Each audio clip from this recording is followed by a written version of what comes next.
19, doctor. 1, 2, 3, 4, 5, 6, 7, 8, 9, 10, 11, 12. Hay 12 solamente. Ya, pero creo que vamos a ir comenzando, ¿eh?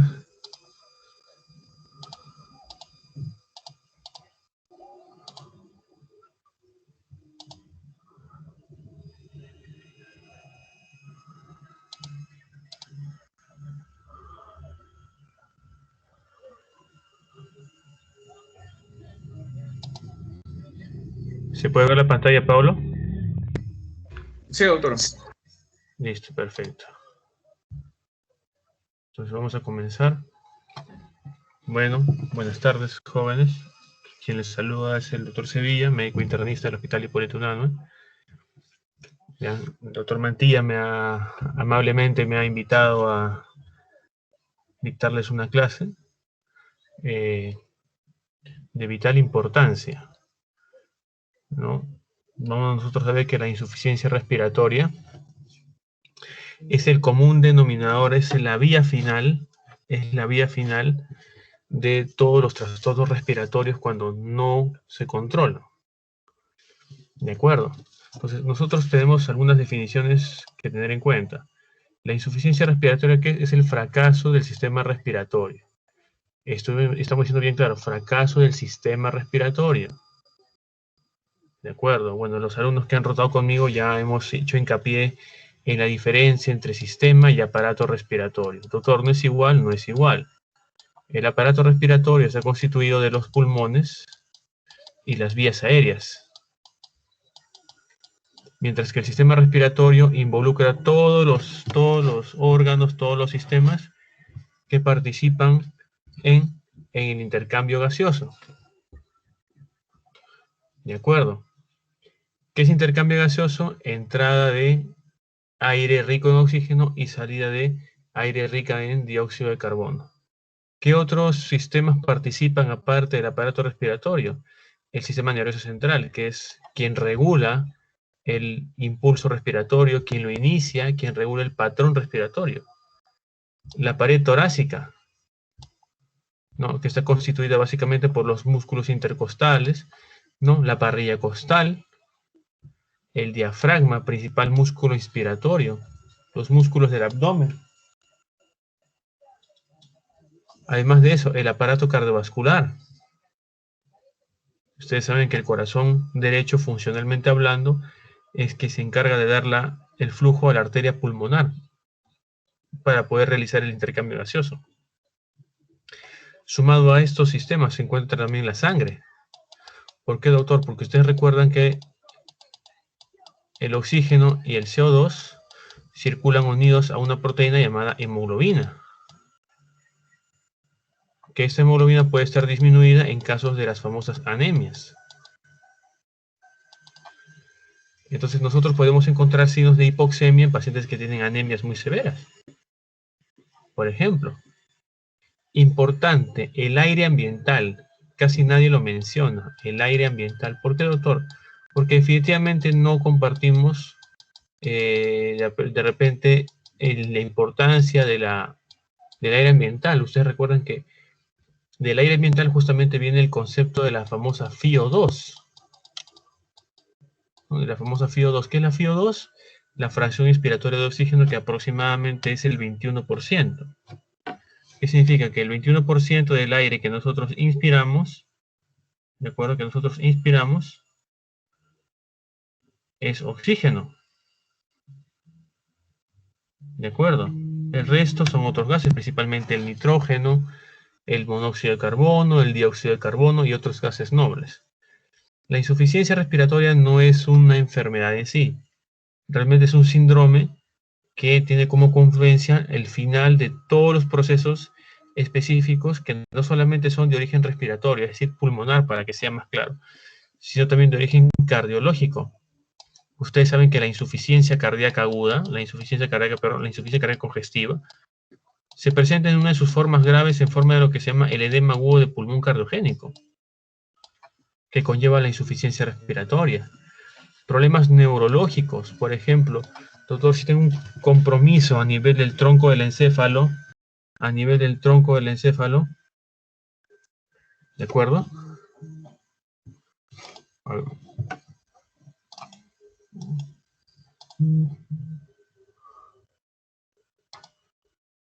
Un segundito, chicos, por favor.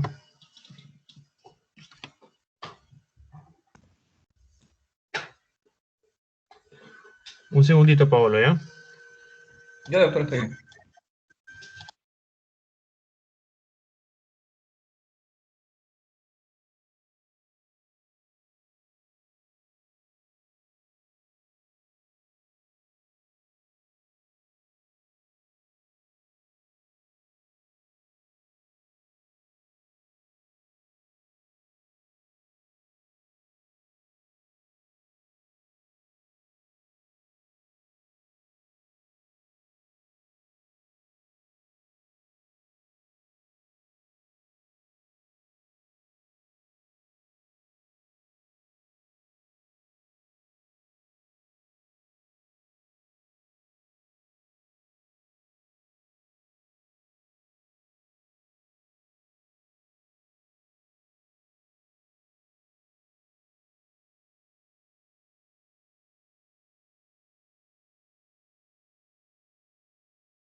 Listo, continuamos.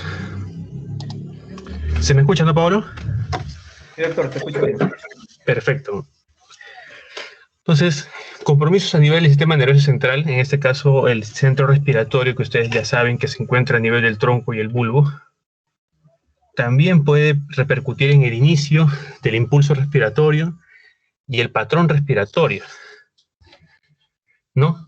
Muchas veces originado por cuestiones relacionadas a tóxicos o traumatismos, los famosos TEC, ¿no? Traumatismos cráneoencefálicos, o una variedad de tóxicos, ¿no? Ustedes van a revisar más adelante los famosos toxindromes.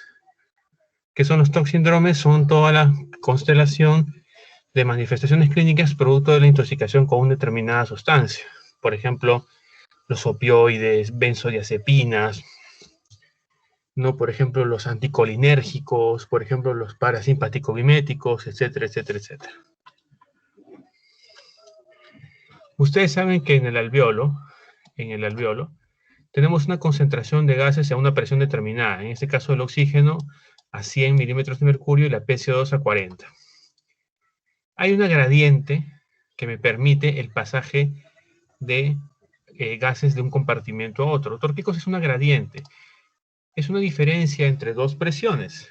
Por ejemplo, miren ustedes el oxígeno que pasa del alveolo hacia el capilar, en este caso de la arteria pulmonar. ¿Cuánto tiene? 40. Entonces, fácilmente pasa de mayor a menor presión.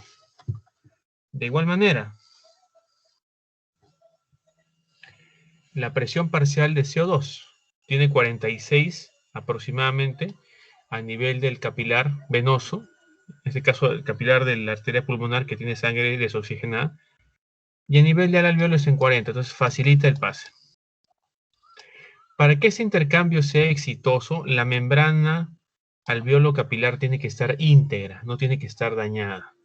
Ustedes recuerdan que la membrana alveolo capilar tiene muchos componentes, ¿no? El surfactante primero que rodea que baña la pared interna del alveolo, también llamada sustancia o agente tensioactivo, que evita justamente el colapso alveolar. Recuerden ustedes, a más superficie alveolar, mejor intercambio gaseoso. Si un alveolo se colapsa, es decir, se cierra, o ya en términos simples, se desinfla, el espacio de intercambio va a ser mucho menor, a diferencia de que un alveolo esté bien insuflado.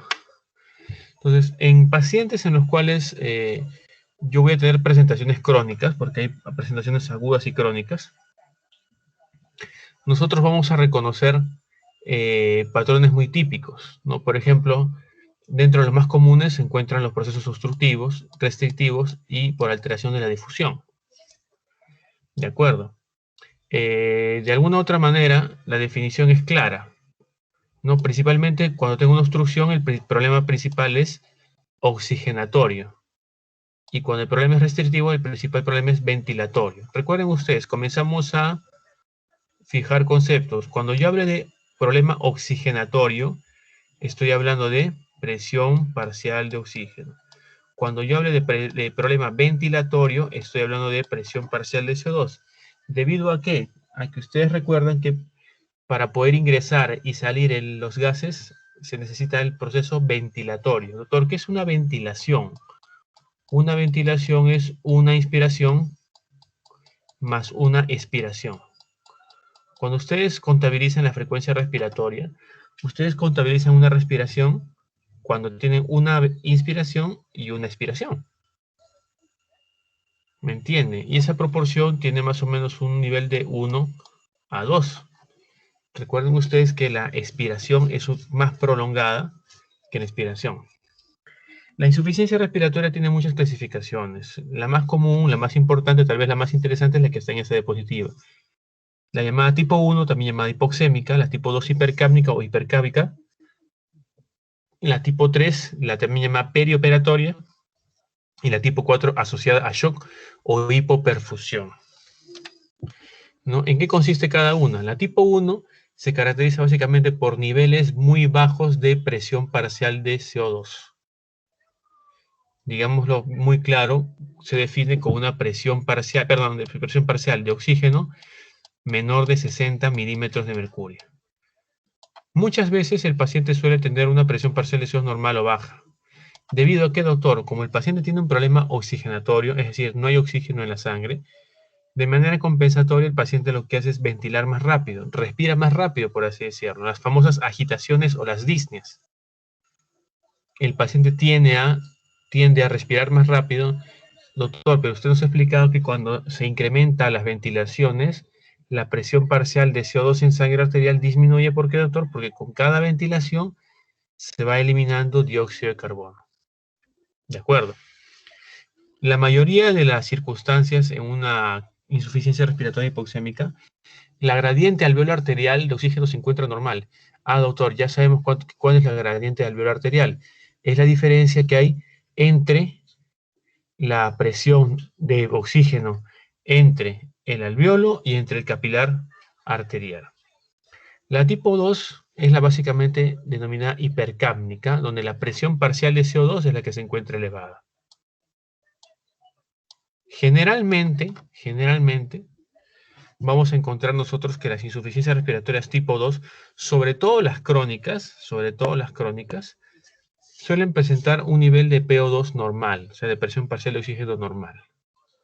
Debido a que los procesos crónicos en esos pacientes son o provocan retención crónica de dióxido de carbono. ¿Por qué? Porque tienen algún problema pulmonar estructural, tienen algún problema en la parrilla costal, tienen algún problema neurológico. No, pero es básicamente con el proceso de ventilación. El proceso de oxigenación muchas veces está normal, salvo determinadas circunstancias, como vamos a comentar en los siguientes minutos.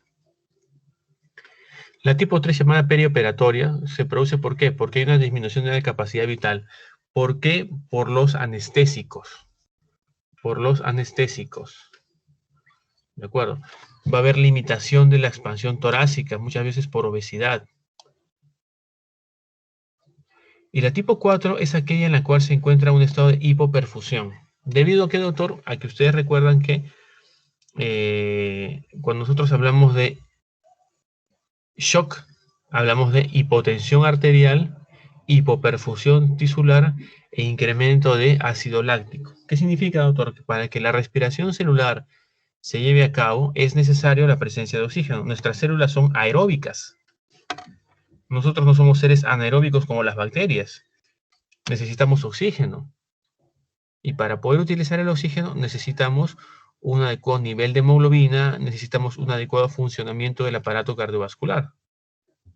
Por más que el pulmón se encuentre en buenas condiciones, por más que haya una vía respiratoria que se encuentre permeable, quien lleva verdaderamente la sangre desoxigenada es el aparato cardiovascular. A eso se refiere ese tipo de insuficiencia respiratoria.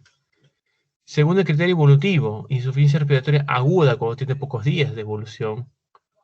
Causas más comunes que ustedes deben haber ya leído previamente, por ejemplo, las neumonías, por ejemplo, las atelectasias, los neumotórax, por ejemplo, que son cuadros agudos.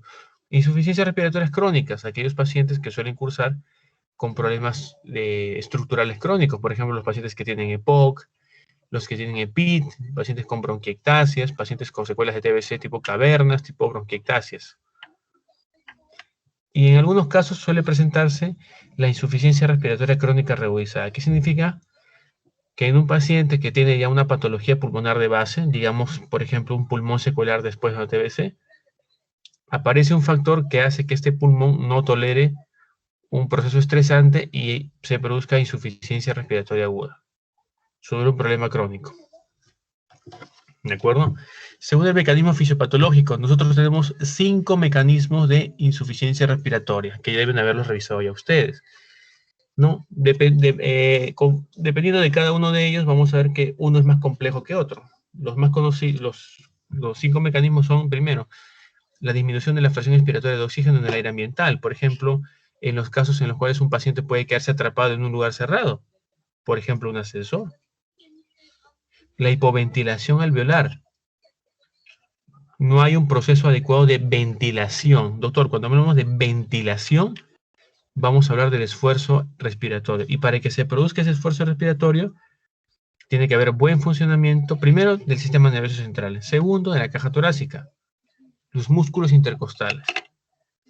Alteración de la difusión. ¿Cuándo se presenta eso? Doctor, usted nos ha explicado que el oxígeno difunde a través de la membrana alveolo-capilar.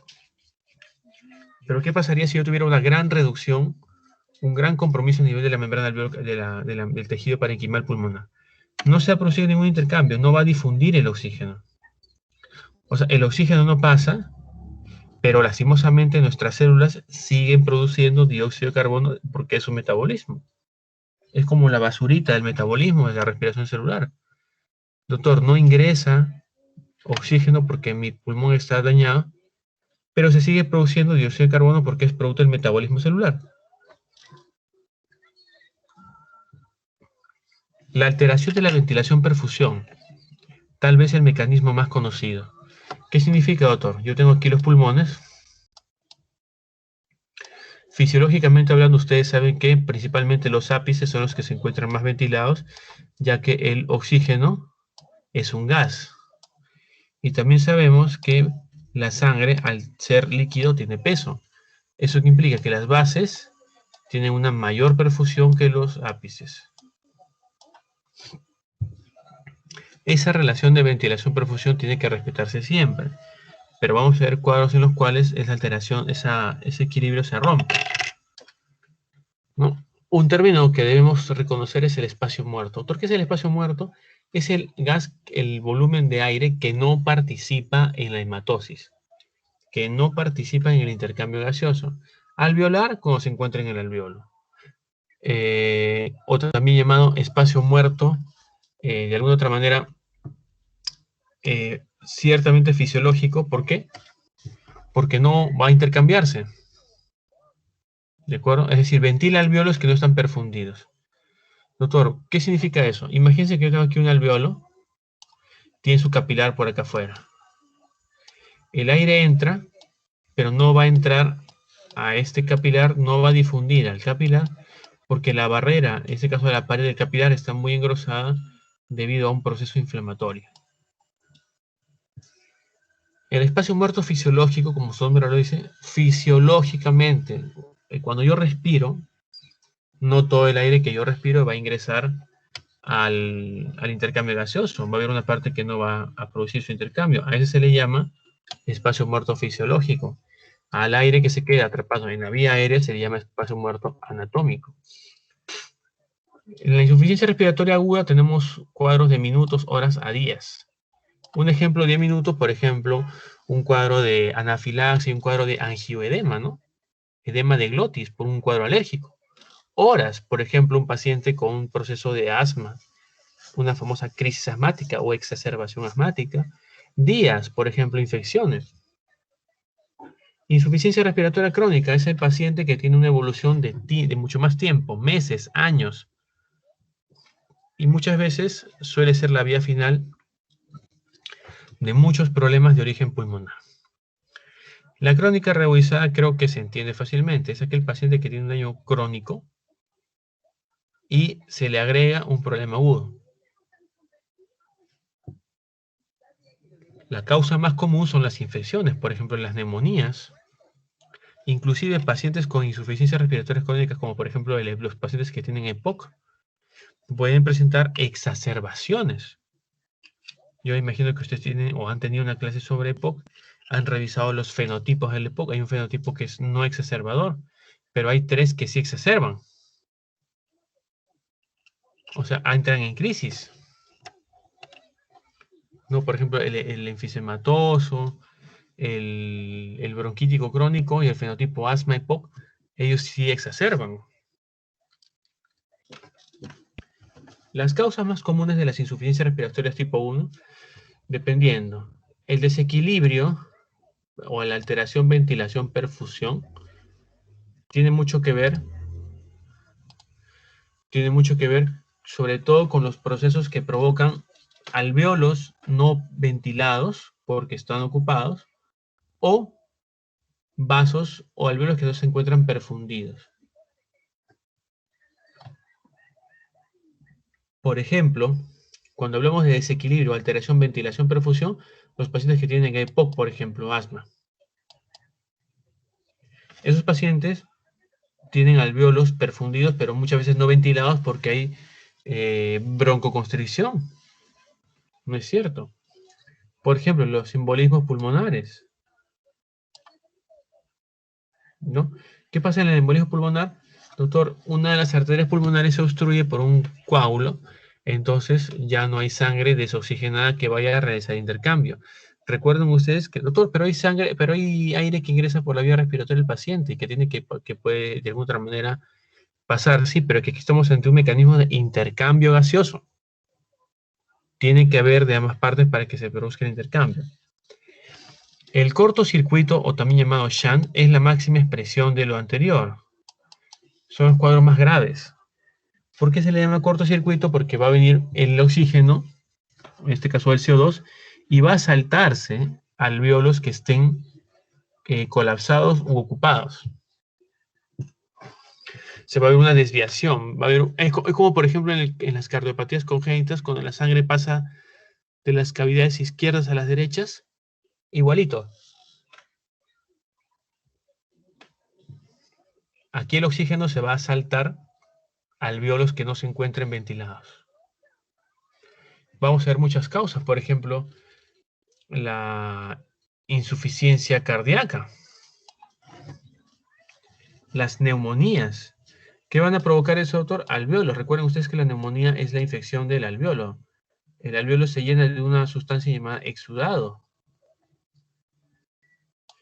Y como es una neumonía, en este caso es mediado por un agente infeccioso, el tratamiento es antibiótico.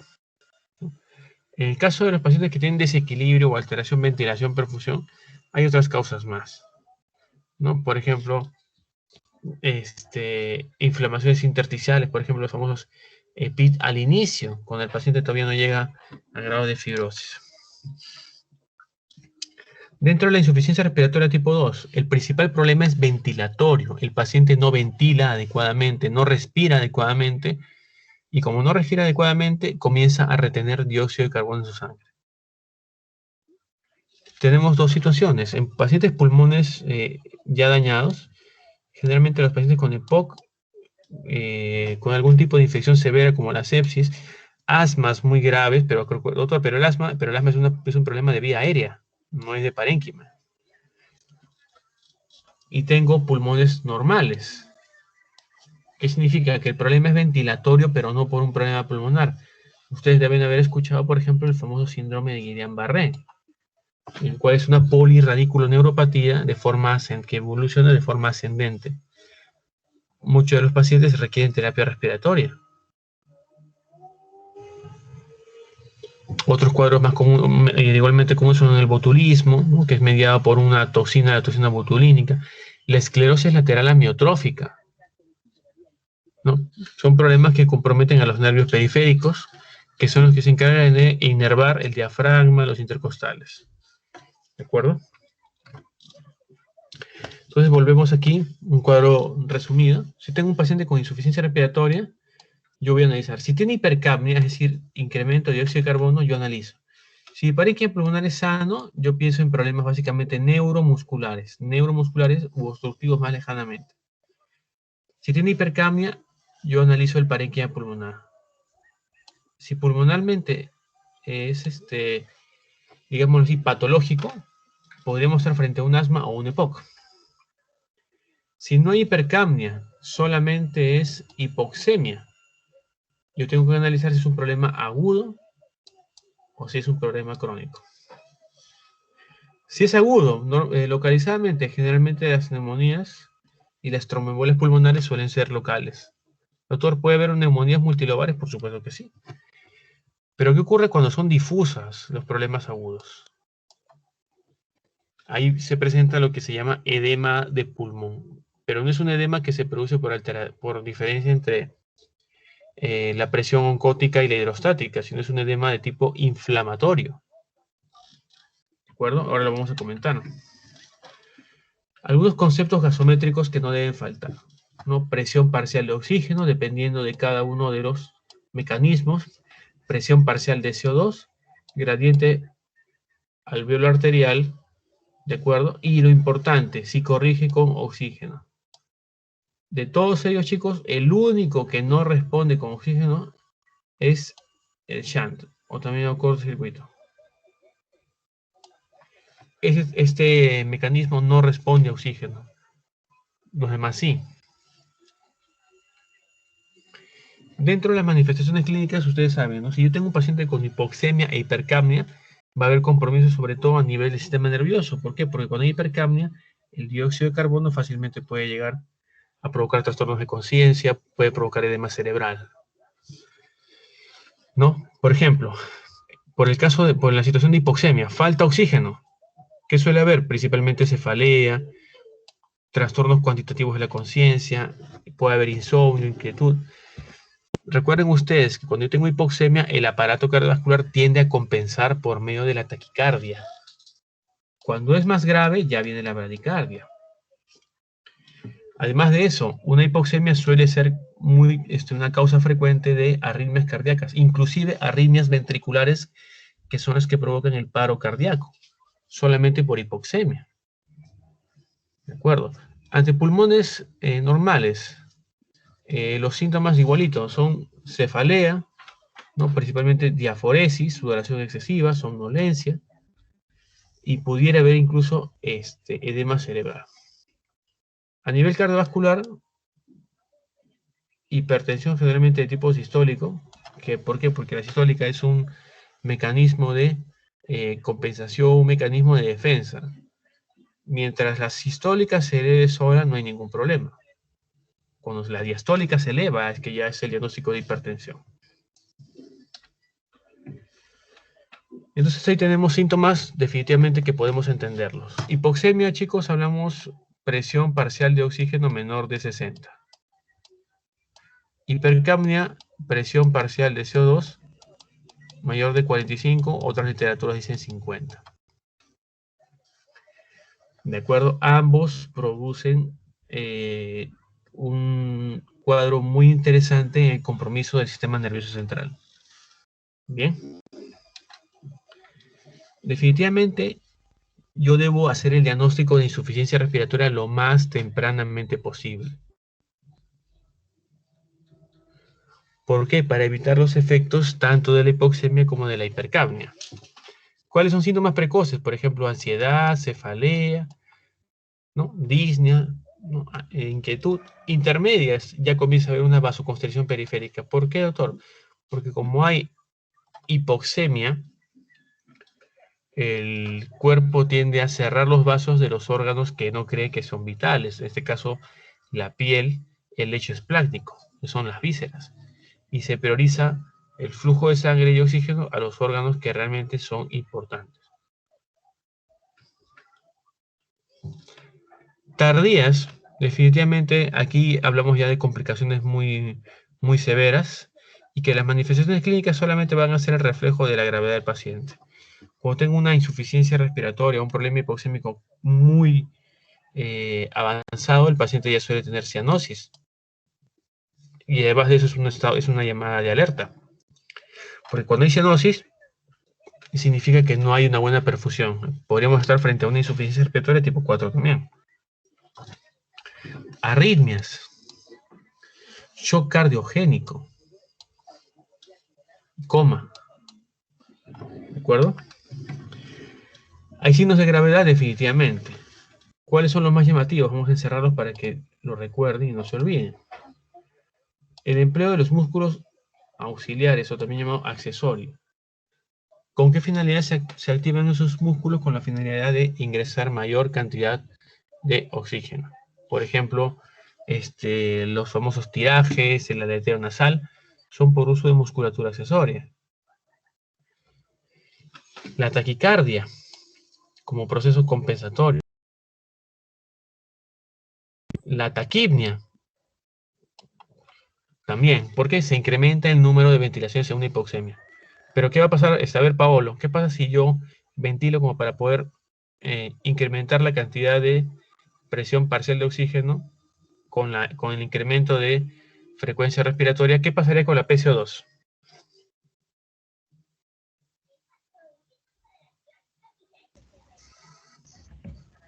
Comentaría, doctor. Pero si está hiperventilando, tiene 40 por minuto. Ah, no, pues estaría sacando más CO2. Y pues Claro, pero eso es al inicio. Doctor, todo paciente, todos nosotros respiramos por medio de músculos y nuestros músculos, como cualquier otro, necesitan oxígeno para poder cumplir su función. Entonces, conforme se van utilizando los músculos y encima hay hipoxemia, no ingresa el oxígeno, el músculo puede agotarse. Y si se agota, se presenta lo que se llama el paro cardiorrespiratorio. ¿De acuerdo? Además de eso, tenemos que descartar signos de insuficiencia cardíaca, sobre todo cuando hablemos de distrés respiratorio agudo. ¿De acuerdo? ¿Cómo confirmamos definitivamente la insuficiencia? Mediante una gasometría, lo que nosotros llamamos AGA. Un examen de gases arteriales que me permite detectar los niveles de presión parcial de oxígeno menor de 60 y de presión parcial de CO2 mayor de 45 o 50, según lo que se menciona. Recuerden ustedes, chicos, que si yo tengo un incremento de la presión parcial de CO2, es decir, recuerden esta formulita, por favor, pH es directamente proporcional a la concentración de bicarbonato, pero inversamente proporcional a la presión parcial de CO2. Si yo comienzo a disminuir la presión parcial de CO2, lo que inicialmente voy a provocar es una alcalosis respiratoria, ¿no? Porque disminuyo la cantidad, mejor dicho, aumento la cantidad de frecuencia respiratoria. Pero si este paciente comienza a cansarse porque respira muy rápido y no recibe oxígeno, de lo que ese paciente respiraba 40 va a empezar a bajar a 30, a 25, a 20 respiraciones con la finalidad de descansar. Pero lastimosamente, cuando se hace eso, ya comienza a haber un incremento de dióxido de carbono. ¿Qué significa? En una insuficiencia respiratoria, lo ideal es encontrar al paciente cuando se encuentre en alcalosis, porque si él está en alcalosis y no se resuelve, eso va a acidosis respiratoria por agotamiento de los músculos. No nos olvidemos.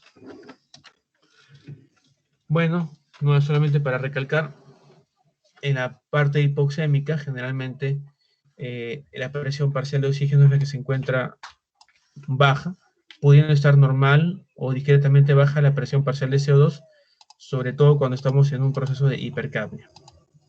En la falla ventilatoria, principalmente, se incrementa la presión parcial de CO2 por una limitación o algún problema a nivel ventilatorio, sea en músculos, sea en sistema nervioso central.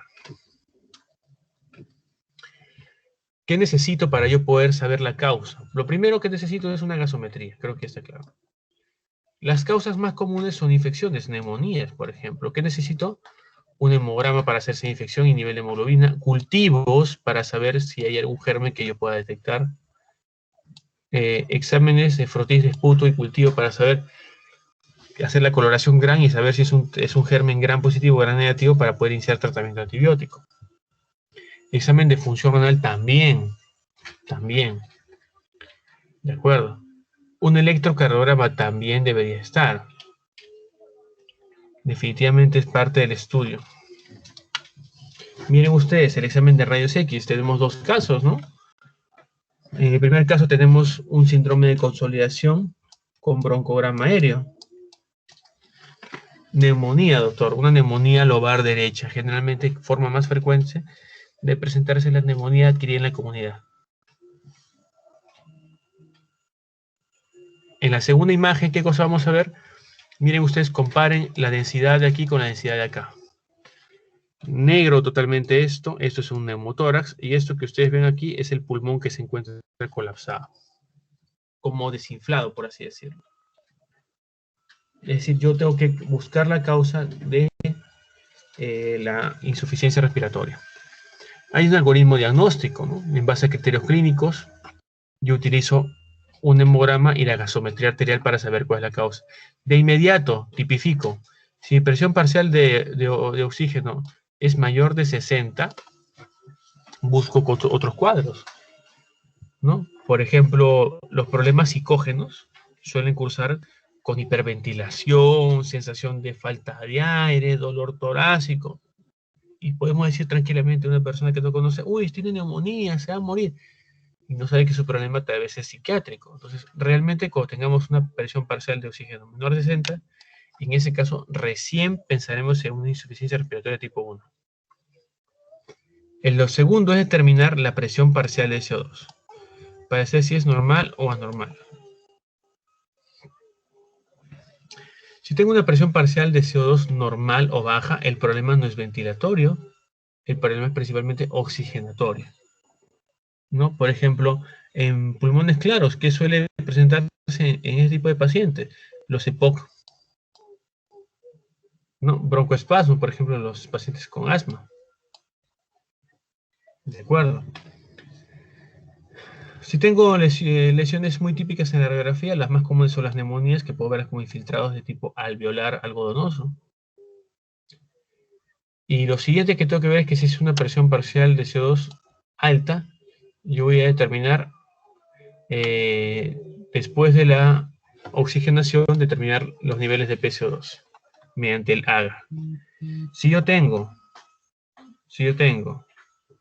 un nivel normal de presión parcial, un nivel normal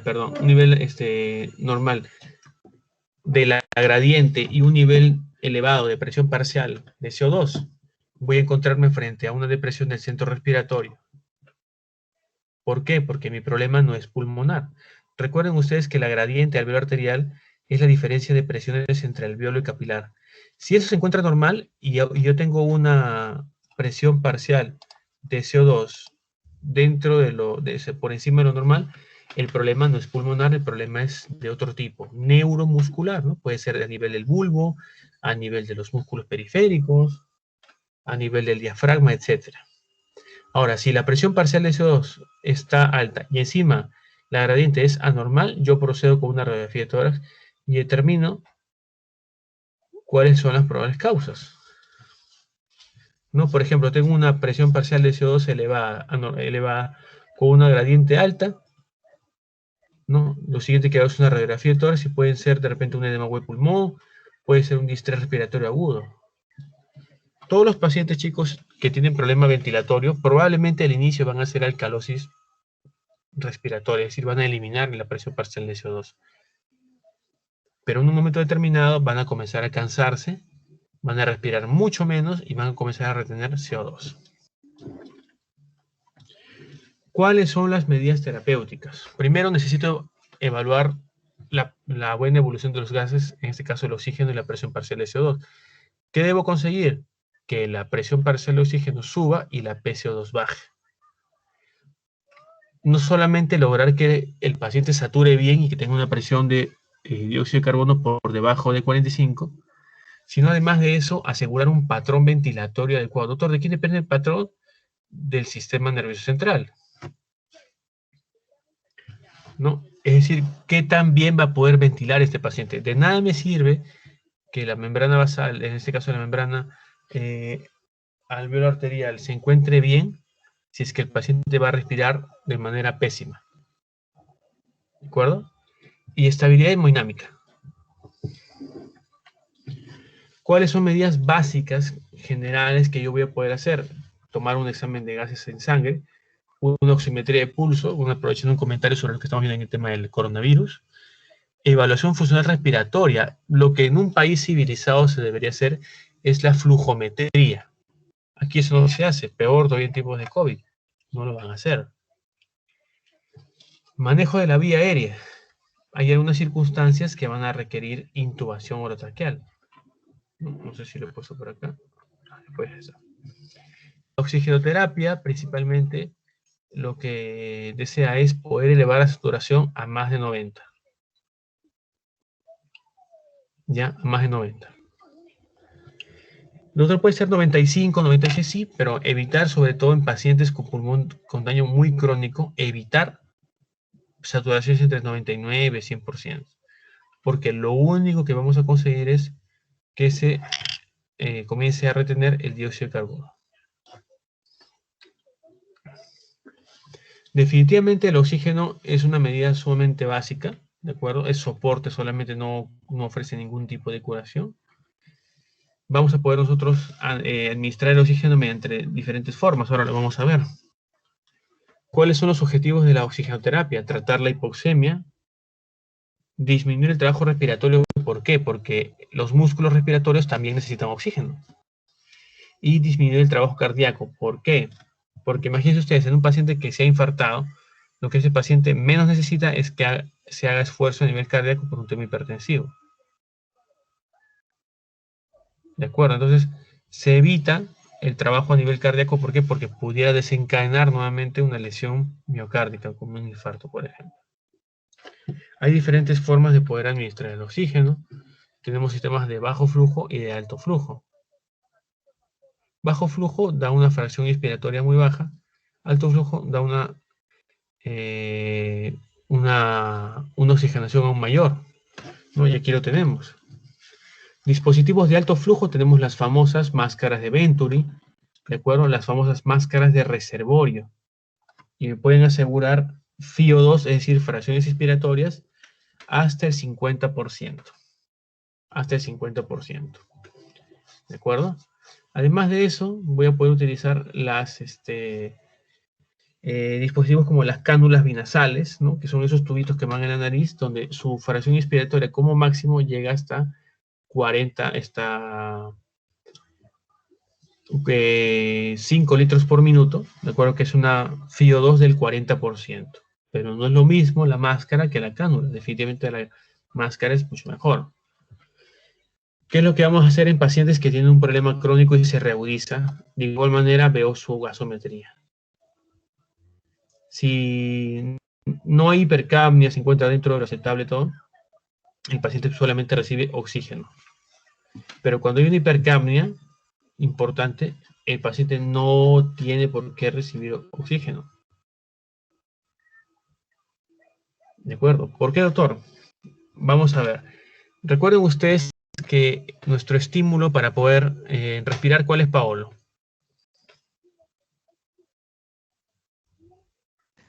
Cambio de gradiente, doctor. ¿Cómo dices? Cambio de presión de gradientes. No, bueno, digamos así, por supervivencia en nuestra sangre, ¿cuál es el gas que nos hace que respiremos, por así decirlo? ¿Cuál es el que nos origina la respiración? El dióxido El de que no. carbono, doctor. Por supuesto, es el dióxido de carbono. Si yo tengo que un incremento de dióxido de carbono se está haciendo presente en sangre arterial, lo que hacen los quimiorreceptores a nivel de las carótidas es lanzar un aviso al bulbo indicando que se requiere incrementar la frecuencia para eliminar ese CO2. Doctor, pero ¿qué ocurre en pacientes que tienen incrementos crónicos de CO2? Por ejemplo, los pacientes que tienen EPOC, EPIT. En esos pacientes su impulso para respirar no es la CO2, sino ¿cuál sería, Paolo?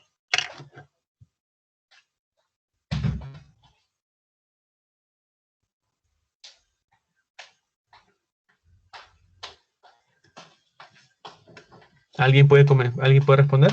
¿Alguien sabe? Oxígeno, doctor. El oxígeno. Perfecto, es el oxígeno. Es el oxígeno. Entonces, si yo tengo un paciente, por ejemplo, con una lesión pulmonar crónica, un EPOC, un EPIT, y yo le doy oxígeno, ¿por qué? Doctor, mi paciente pobrecito ha llegado a la emergencia y yo lo he encontrado, doctor. Un ratito, un lapicito. Ya. Doctor, pobrecito, yo lo encontré saturando 89%, doctor. Hago mi historia clínica y me di cuenta que este paciente tiene un EPOC, ha tenido tuberculosis o qué sé yo. Doctor, hay que ponerle oxígeno, doctor, para que su saturación, doctor, mire, su saturación es 100%. He hecho un buen trabajo, soy un buen interno. No, no es cierto. ¿Por qué? Porque si en este paciente sabemos que su estímulo para poder respirar es oxígeno, y yo le comienzo a poner oxígeno, este paciente con lesión pulmonar crónica va a estar tranquilo. No va a querer respirar. Porque como se le da oxígeno a alto flujo, simplemente no va a querer respirar. Va a quedarse en su casa tranquilo, ¿no? O si está en una emergencia, va a dejar de respirar a como debería. Pero ustedes saben que si él respira más tranquilo, va a disminuir su frecuencia. Y si disminuye su frecuencia, va a comenzar a hacer hipercapnia. Entonces, un corolario importante, chicos, es evitar que los pacientes con alguna comorbilidad pulmonar saturen entre 97 y 98. No requieren oxígenos a alto flujo. Pero sí requieren tratamiento con ¿qué? Para liberarse o para barrer el dióxido de carbono. Es aquí donde se manejan los conceptos de ventilación mecánica o también llamada ventilación asistida. ¿Cuáles son esos objetivos? Vamos a reconocer objetivos muy puntuales para no demorar mucho. Primero, aumentar el volumen. Asegurar que una ventilación tenga un buen volumen de aire corriente, un buen back, ¿no? ¿Cuál es el back normal, chicos? ¿Se acuerdan? 500 centímetros cúbicos.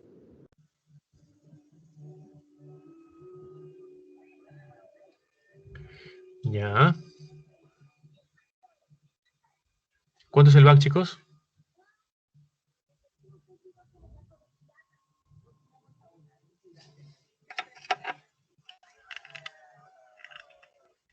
¿Nadie sabe cuánto es lo normal?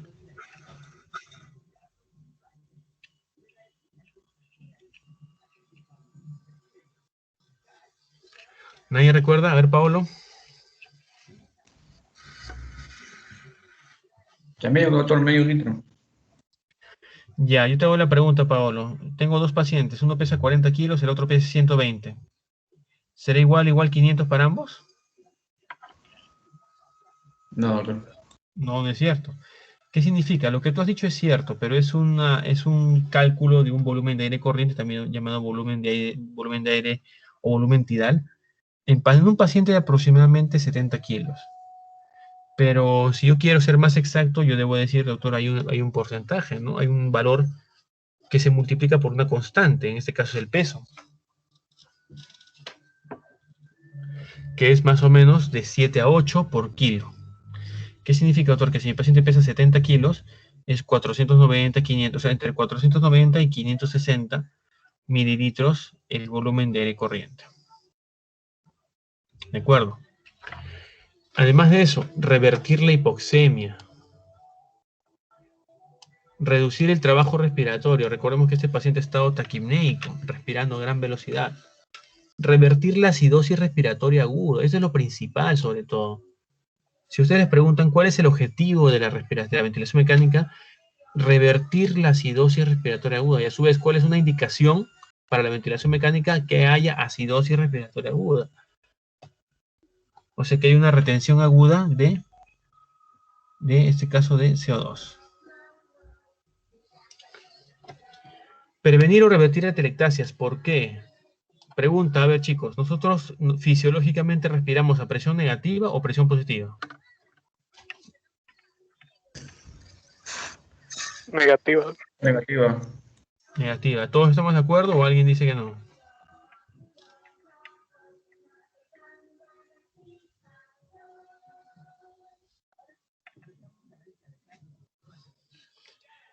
Ya, muy bien. Efectivamente respiramos a presión negativa.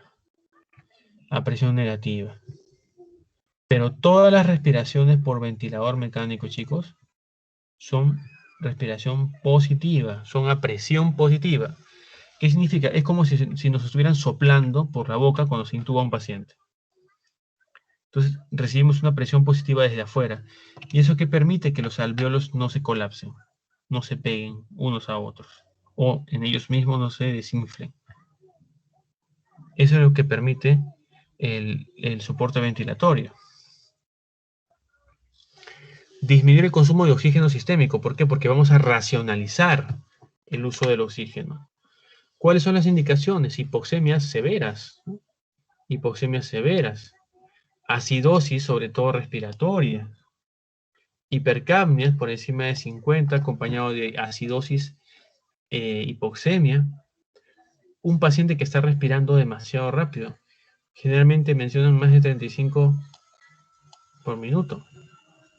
Pero eso realmente hasta cierto punto es relativo. Uso de musculatura accesoria, interesante, sobre todo en la población pediátrica. ¿De acuerdo? Importantísimo. Doctor, ¿todas las ventilaciones mecánicas son iguales? No. Yo tengo ventilaciones mecánicas no invasivas y las invasivas. No invasivas, no intubo, solamente es una máscara que se llama interfase y que va sujeta a la cabeza por un arnés. Las indicaciones de la ventilación mecánica no invasiva son las mismas, pero ¿cuáles son las contraindicaciones? Como es una máscara que llamada interfase, el paciente tiene que estar despierto y colaborar. Pacientes con trastorno de conciencia no son tributarios de ventilación mecánica no invasiva. Además de eso, inestabilidad hemodinámica, que el paciente esté en shock, que tenga alguna arritmia que esté en corrección, tampoco se puede. Pacientes que tengan gran cantidad de secreciones. ¿Por qué? Porque este paciente tiene que expectorar y lo que es peor, si tiene gran cantidad de secreciones, lo que necesita es que se le aspiren las secreciones. Va a necesitar tubo. ¿De acuerdo? Y las otras dos que están ahí. ¿Cuáles son las indicaciones para la ventilación mecánica invasiva? Cuando hablamos de invasiva, hablamos de intubación, jóvenes, ¿ya? Intubación. Paro, antecedente de paro cardiorrespiratorio. Fracaso de la no invasiva. ¿Qué más? Que tenga una presión parcial de 40 de oxígeno a pesar del esfuerzo de la ventilación mecánica no invasiva. Y una acidosis respiratoria a pesar del tratamiento con ventilación mecánica no invasiva. En casos como eso, no queda otro más que intubar al paciente. Aquí se encuentran algunas indicaciones. ¿De acuerdo? En esas indicaciones, de alguna otra manera, vamos a entender por qué razón se intuba un paciente. Doctor, ¿no siempre es así? No. Una cosa es intubarlo y otra cosa es ventilarlo. Yo puedo intubar a un paciente sin la necesidad de ventilarlo. ¿De acuerdo? Por ejemplo, primero, lo voy a intubar para conectarlo a un ventilador mecánico. Segundo, cuando hay una obstrucción de la vía aérea superior. Por ejemplo, un angiedema con edema de glotis, ¿no? Facilitar la higiene. Facilitar la higiene. ¿De acuerdo? Bronquial. Pacientes que manejen cualquier cantidad de secreciones. Por ejemplo, los que tienen bronquiectasias. o los que son muy viejitos. En esos casos el paciente requiere la intubación. Hay una cuarta indicación que sería la que se llama la protección de la vía aérea. ¿Qué significa protección de vía aérea? Ustedes saben, ya les he mencionado que es el bulbo el que se encuentra a cargo de regular el patrón respiratorio, ¿no? Entonces, si hay una lesión a nivel vulvar, o en este caso del encéfalo, no va a haber quien regule ese impulso respiratorio. ¿De acuerdo? Entonces, como no hay quien regule, el paciente potencialmente puede hacer paro. En ese caso, para evitar de que haga paro respiratorio, se le intuba para que pueda ingresar el aire sin ningún problema. Para la ventilación mecánica ahí vemos todas las indicaciones, ¿no? Mecánica respiratoria más de 35 por minuto, capacidad vital menos de 10 por minuto, mililitros, que haya una insuficiencia respiratoria tipo 1 o tipo 2, ¿no? Y que haya indicaciones clínicas, por ejemplo, que haya una falla de la ventilación alveolar o una IRA tipo 2, acidosis respiratoria, hipertensión intracraneal también.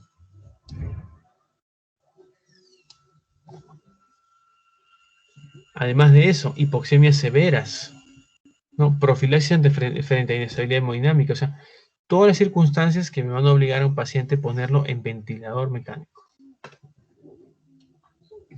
Aquí hay un pequeño algoritmo que nos permite orientar, ¿de acuerdo? Orientar el manejo, ¿no? Si tengo un paciente con una gasometría compatible con una IRA tipo 1 o una IRA tipo 2, yo hago mi historia clínica, busco mis signos vitales y veo mi estado de conciencia. Si no tengo ningún signo clínico de gravedad, que ya lo hemos revisado, ¿de acuerdo? Yo debo analizar entonces. Debo analizar y dar oxígeno para poder lograr una saturación que se encuentre entre 90 y 92. ¿De acuerdo? Y digo, si logro con el oxígeno una presión parcial de oxígeno mayor de 60 y una PaCO2 menor de 50, se suspende el oxígeno. ¿De acuerdo? Si logro bajar los dos, no, todavía tengo una presión parcial de oxígeno baja y el paciente comienza a disminuir su presión parcial de CO2, me la mantiene baja también, vamos a repetir una gasometría arterial y si efectivamente la presión arterial de CO2 vuelve a subir, tenemos que mantener, ¿de acuerdo? Tenemos que mantener el flujo de oxígeno y tendríamos que de alguna otra manera proporcionar ventilación mecánica. Ya, ahora, si tengo un paciente que tiene una presión parcial de oxígeno menor de 60 y una presión parcial de CO2 menor de 50, repito mi gasometría. Y ahí nuevamente veo, si el paciente está con una presión parcial mayor de 50, pero no está en acidosis, voy a mantener, ¿de acuerdo? En este caso, la ventilación puede ser por máscara al flujo que he indicado. Y si tengo un paciente con acidosis respiratoria, yo digo, si el paciente está consciente, colabora, está estable y de alguna otra manera la vía aérea está protegida porque él está despierto, colabora, aquí el tratamiento es la ventilación mecánica no invasiva. Con esa máscara que va pegada a la cara y que va a presión positiva. Y si no se encuentra de esta manera, el paciente se hace tributario de ventilación mecánica invasiva. Obviamente que si tengo un paciente con signos clínicos de gravedad y tengo un paro respiratorio inminente por el estado del paciente, ahí sí es de inmediato la intubación y la conexión a ventilación mecánica. ¿Hasta ahí alguna pregunta?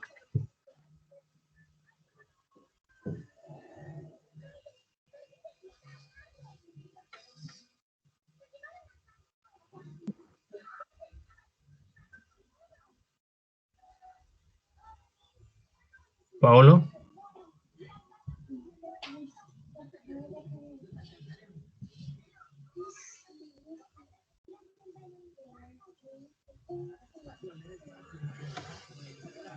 Ya.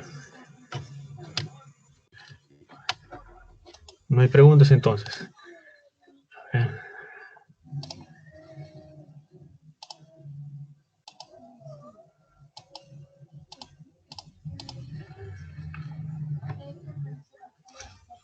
Paolo, ¿me escuchas?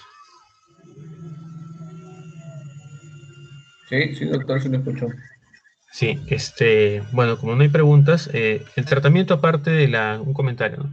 Aparte de la insuficiencia respiratoria, el tratamiento es analizando cada uno de los mecanismos. Si es un tema por una neumonía, se acompaña de tratamiento antibiótico.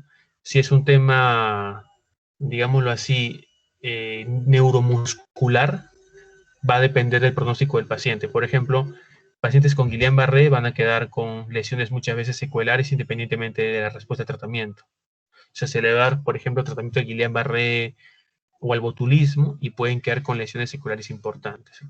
Pacientes con fracturas cervicales de la columna cervical con traumatismos vértebro-medulares van a quedar secuelados, no van a volver a respirar. Si tengo un paciente con EPOC o con asma, la terapia broncodilatadora y con corticoides puede ayudar a revertir el problema. ¿Ya? Muy bien, Pablo. Doctor, Entonces, dime. doctor, el control del HACA, con el HACA, ¿cada cuánto tiempo se hace? Dependiendo, si tengo un paciente en ventilación mecánica y el paciente está en, digámoslo así, en proceso de compensación en las primeras horas, el HACA se toma cada hora.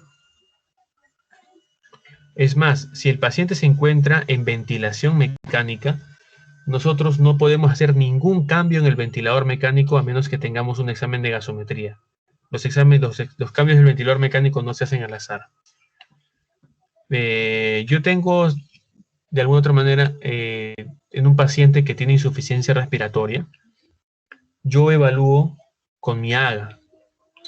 Digámoslo así, mi paciente viene con una gasometría arterial alterada, viene con hipoxemia, viene con hipercapnia, pero no es una hipercapnia importante, ¿no? Como ustedes han podido ver, hay hipercapnias que todavía no producen acidosis respiratoria. Entonces, puedo dar tratamiento, analizo. De repente el paciente es un paciente asmático, doy tratamiento broncodilatador que dura aproximadamente un ciclo de 1 hora porque son 3 nebulizaciones con corticoide por vía sistémica, por vía endovenosa. Y después de esa hora, o 1 hora y media tal vez, tomo un control de AGA. Si a pesar de mi terapia, como dice la diapositiva, este caso sigue con hipercapnia, ya no solamente hipercapnia, sino también había acidemia. Ahora hay una acidemia, definitivamente ese paciente tiene que ir a ventilación mecánica. En el paciente que no tiene ventilación mecánica, podríamos hacerle digamos así, el control gasométrico cada 3 a 4 horas. Pero en un paciente que se encuentra en ventilación mecánica, se tiene que hacer un control de AGA cada vez que yo quiera manipular el ventilador mecánico.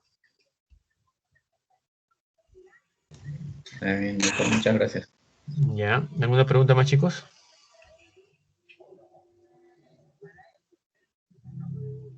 Ya saben las indicaciones de la intubación, cuando se tuvo un paciente, ¿no? Protección de vía aérea, higiene de la vía aérea, desobstruir la vía aérea y conexión a ventilación mecánica. No hay más. No hay otra indicación para intubar a un paciente. ¿No? Por ejemplo, a ver, quispe. ¿Cuánto de Glasgow como mínimo debe tener un paciente para poder intubarlo?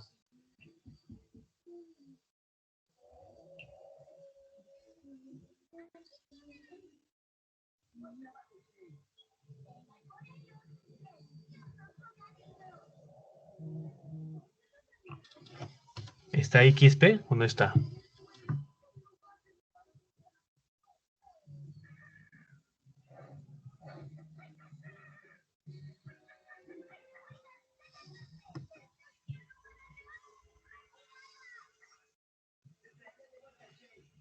A ver, Rivera, Moscoso, ¿está ahí?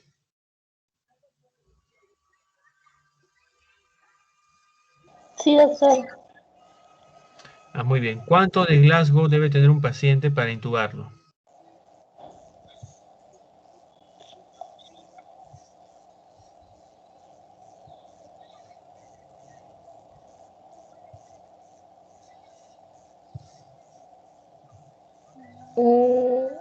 A partir de 13 o No, 10, menos, doctor. menos. 8. De 8 para abajo. ¿Ya? De 8 para abajo. O sea, un paciente con 7 de Glasgow ya debe estar intubado. ¿De acuerdo? Muy bien. Muy bien, Pablo. Entonces hemos terminado. ¿Ya? Ya, doctor, está bien. Muchas gracias. ¿Listo? Ya, chicos, cuídense. Doctor. Nos vemos. Hasta Gracias, luego. doctor. Chao, chao. Cuídense. Más rato, doctor, si me pudiera compartir, por favor, Gracias, doctor. su presentación. Ah, ya, sí, te lo mando. Mándame tu correo por el WhatsApp.